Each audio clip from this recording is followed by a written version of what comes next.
Hey guys, today I'm going to be drawing Elden Ring characters that I've never seen before based on a 5-sentence description that my boyfriend wrote. I have never played Elden Ring, and from my limited knowledge, it's basically a dark fantasy RPG that sounds extremely hard, depressing, and stressful to play. So I don't really get why my boyfriend likes it, but it's one of his favorite games. So he's going to read to you his first character description he wrote, and then we'll get to my sketches and we'll see how I did at the end, comparing my design to the actual character design. This was really fun, so I hope you enjoy it, and let's go. Melania, the Blade of Mikola. Title. So she's a tall, pale woman with a long and wavy mane of hair like fiery blood pooled down her frame. Over her head is a helm of gold, double-winged and obscuring all but her lower half of her face.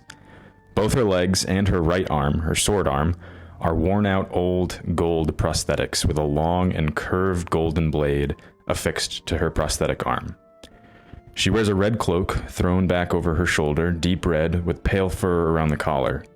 Her dress is a brown and wrinkled gown, covering all but the exposed and burned, scaly gray flesh of her remaining arm. So to start with this design, I was mainly focused on the general vibe I was imagining for Melania. From my very limited knowledge, I knew she was a boss in this game and she's super hard to beat. And just from my boyfriend's description, I felt like she should look really imposing, but because she's such a hard boss, I imagined as a character she's a very seasoned fighter. So I wanted her to come off as very confident and not like she had to kind of intimidate whoever she's coming across. So something I struggle with a lot is making my characters way too stiff. And if you've watched my other videos, you know I'm working on humans and gesture drawing and just trying to improve my characters in general. You can see in her first pose, she looks a little boring. Like her pose doesn't tell you anything about her as a character. You just know that she's got a sword and she looks a little bit dangerous, maybe. But she could also, depending on her limited facial expression, she could easily be a character that's scared if I just changed her facial expression. So I really wanted her body to speak for her, especially because you don't see her face behind the helmet except for her mouth. I did improve on the second pose, and that's because I looked up some references of people holding swords, but I still felt like she looks like she's about to fence with someone. She doesn't look like a boss. She just doesn't look powerful enough. After looking at some more reference photos, I found one that I really liked from this anime action figure, and I think the reason this pose works so well is because it's contrapposto, I think is how you say it, which is basically when the shoulders and the hips are going at maybe not opposite angles, but kind of opposing angles. And that's just more dynamic and interesting and kind of shows where the weight in her body is falling, which is the hip in the front. In general, I'm just trying to make sure I do dynamic poses because that looks more alive to us naturally. In real life, humans or any living thing is rarely perfectly still. It looks really unnatural to us when we do see something that's perfectly still. So having more dynamic poses makes things look more alive. I tried to emphasize this pose with her cape and with the slit of her dress to kind of get that flowing motion as well as her hair, and I think it looks pretty badass. Once I got her general features down, I moved on to coloring and then adding more detail in later. Something I should have done was use my lifeline question to ask for more detail on the dress, because all I knew is that it was a brown, wrinkly dress.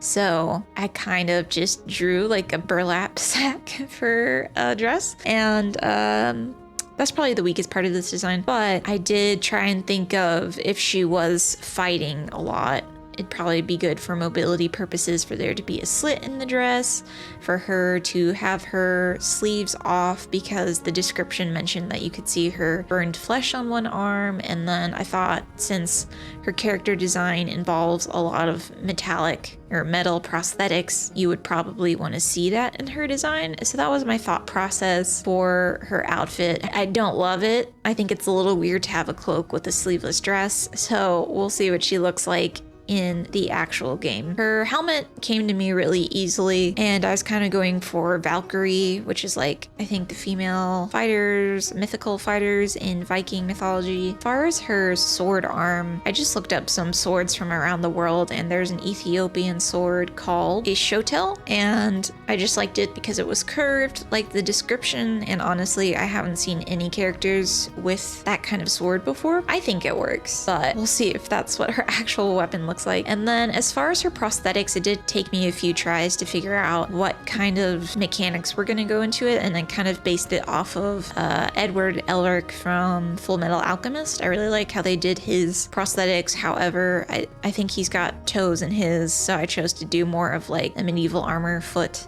because I just thought that looked a little bit more powerful for her design. And then her hair came to me super easily. I think that was the easiest thing to figure out as far as colors go. And I think I've been getting better at making flowy, tendrily shapes in general. I think before, a lot of my shape language looked really clunky. And then from here, that was the majority of the design. It was more just putting in details. As far as brushes, I started out with the Gouache Max Pack Retro brush, and then mixed in the Procreate Peppermint brush, and then got a Max Pack Ink Tech Liner, I think it's called, which is just an ink brush that I've started using recently, and it's nice because it's just opaque and it's got tapered edges that are pressure, like really sensitive to the pressure of my pen. So I like that for getting into certain areas, because sometimes the peppermint brush takes a while to build up. Something I was worried about with these character designs is if they would look like my style, because they're so different from what I normally draw or what most of my online portfolio is. And I'm not gonna necessarily put these characters in my portfolio, but I do think they ended up looking like they belong to me, which is really cool. And I think this is a really great challenge as far as getting brief descriptions to get your imagination going, and then having fun with a quick character design that does not take more than a couple of hours, and then getting to see your interpretation. I think it's a great exercise, so I'm probably gonna keep doing these. I don't know if I'm gonna keep making videos. We'll see how this video does, because it's a very different format than the rest of my stuff, but let me know down in the comments if you think this is entertaining or educational. So as far as the character design itself, not comparing it to the real one, I think it's strong. I think the pose is what's carrying it, and then the costume design is what is lacking, at least in the clothes. I think I did a good job on the prosthetics, and I tried to keep a motif of like a 4-pointed star. So I carried that from the helmet to the elbow and knee joints, as well as the cape holder medallion things. So anyway, this is where I ended up with the design. So let's do a reveal and see how I did. So that's actual Melania. Ew. What do you mean, ew? Why are her arms so long? Her hands are huge in comparison to her head. It has like the Shrek Fiona dress. The sleeveless dress is an interesting choice. This one, Melania is getting ready to go out to the club. I'll be the first to say it. Mine is prettier. Well, yeah. Yeah. She's messed up, is the point. I'm not down to play this game. Oh, she's got her toes out. Yeah, like I said, Quentin Tarantino. Oh my God. No, well, Miyazaki's also apparently known for. Oh no. Which Melania would you rather run into? Well, that one has a smaller blade, so that one would probably be less hard to fight. Winning. All right, so with my newfound confidence, I moved on to Rani. Lunar Princess Rani, witch and heiress of the Carian royal family. She wears a long, white, plain dress with a cloak of gray wolf's fur over her shoulders and a large, wide-rimmed white witch's hat over her head, the tip curled and sloping backwards. A bodiless soul, she possesses a doll as her form, her face and 2 sets of hands, a smooth blue porcelain but for one cheek, which is cracked and worn. On her opposite cheek, overlapping her face to share one closed eye, is her true face. A ghostly woman's visage sits emotionless atop her shoulder. Who I was slightly more excited for because Lunar Princess, it sounds really awesome. It reminds me of Yue from The Last Airbender. So I wanted to definitely get in those celestial / ghost spirit vibes. I think I actually could have included some moon motifs in her design, but I think I was just so bent on making sure I got all of the standout descriptors from my boyfriend. I did use my lifeline question to ask how old she was because I was looking at doll references and a lot of them are like toddlers or kids under 10, and that would have really changed the design. Originally, I drew her as kind of like an adult woman, maybe in her 20s. And then after getting clarification, I kind of shortened her proportions a little bit and made her head bigger. So she kind of looks like she could be a teenager. You know, he did a good job making these very poetic and kind of fit the vibe of the game, but I felt kind of dumb because I had to look up what visage meant, and in general, I just kept getting confused on what this ghost thing on half of her face was supposed to be. The first time I read it, I thought it meant putting like a little doll woman on her shoulder, and I was like, that's not intimidating or cool. So I ended up drawing her doll face like cracked, and then the ghost was inside of it, which we'll talk about later. As far as the rest of her design, I think the most difficult thing was trying to figure out what to do with all of her hands because I've never drawn a character with more than one set of hands, but I didn't really get the vibe that she's someone you fight. It just felt like she's an important character in the game, but not necessarily a battle person. And because she's a witch, she probably has powers that don't require her to have a weapon or anything. I felt like her design was more straightforward, and I did make it a point to try and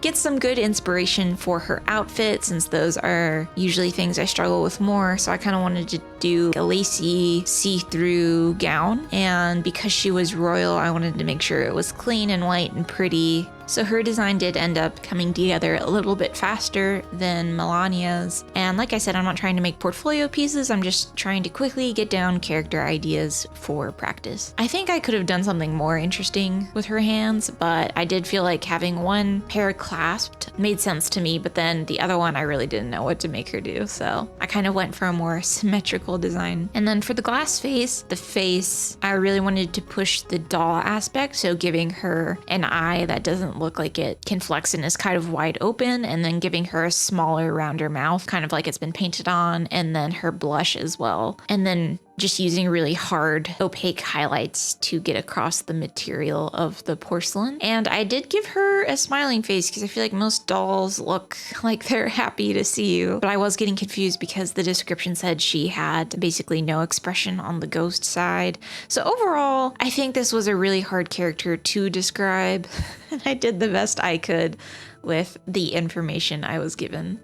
Her hat was pretty easy. I think I should have put some moon motifs on it now that I'm looking back at it, but that's fine. And then as far as the wolf cloak, originally I was thinking of giving her some wolf paws kind of overhanging her shoulders, but I thought that didn't really fit with the royal vibe. And since I had just seen the Melania design, the actual design, it kind of was like a scarf around her neck. So that's why I went with that. And yeah, from here I thought I was pretty much done, and I showed my boyfriend and was immediately offended. So let's listen to that. Where's the other face, the ghost face? It's under the mask. It's not a mask. Her doll. Okay, well, I guess that's an interesting way to portray her. What do you mean? She has a... You said it was like inside of her doll. No, I said overlap. What? So there's another face next to her face, and they overlap at the eye. You didn't read my description. Because you tried to make it all fancy and it was confusing. Like, think of a Venn diagram. Okay. And the middle part is a closed eye. That's what that means to me. So anyway, I could not let him be disappointed. So he did clarify what he meant, but I still hadn't seen her actual character design. So I figured, let me just get this ghost thing down in the best way that I can figure it out. Once I understood the Venn diagram metaphor example, I actually really like the ghost face I came up with. I actually like her face better than the doll face. So it was mostly just a challenge trying to show that ghost face was overlaid on top of the other face and line up their eyes, because I purposely gave her really big eyes for the doll look. but then I thought that would look really weird on the woman's face because I kind of got the vibe that she should be an adult woman. So anyway, this is a very confusing character design idea, but it's really interesting and I would have never ever drawn anything like this. So that's kind of why I like these challenges. It makes you think of new ideas that might influence your future personal work. And it's just fun to explore things that I would have never considered myself. So this is how she turned out. I think I still like Melania's version because of her pose, but let's get into the reveal for Ronnie. Oh no. Well, I said it's close. She's got a blue eye. You gave her a yellow one.